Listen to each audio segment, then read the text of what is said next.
The most effective way of managing properties like an object's color, its line type, or its line weight is to enforce these by layer. If I look at, for example, the hatching, and I look at its properties, you'll notice that the color, it's designated by layer. Over here I can see that its line type is also designated by layer, as well as its line weight. This means that when the hatch has been created, it gets its property from the layer that it's on. If I were to change those properties of the layer, all of the objects in the drawing that are on that layer would change their properties. For example, I'm going to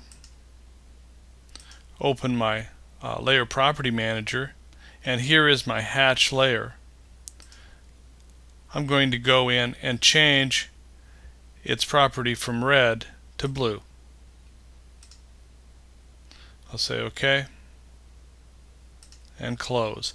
And now you see that all of the objects that are on the hatch layer have assumed that color. That also means that if I were to choose a particular object and I change its layer, in other words, I'm changing it from the hatch layer to the visible layer,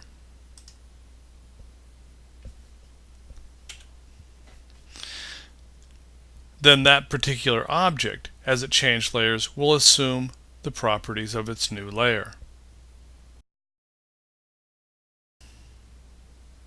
Now, if I choose an individual entity like this hidden line, I can see that its property, its color, is set by layer. Now, that doesn't mean I can't change it. If I went in and decided that I wanted to set this to be a red line, I've taken away its by layer and replaced it with red. Now notice that if I click on it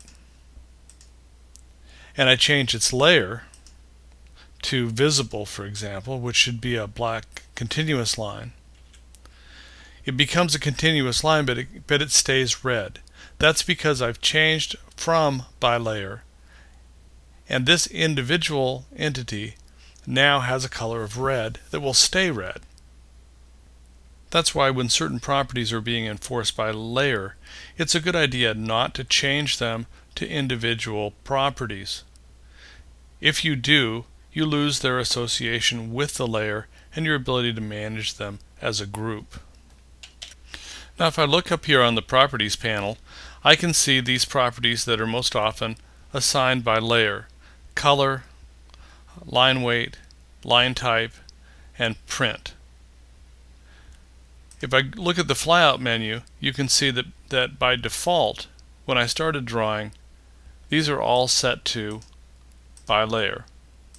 And it's best to leave them at by layer and then create the layers with the properties that you want to use to enforce whatever standards or organizational system you're using in your drawing.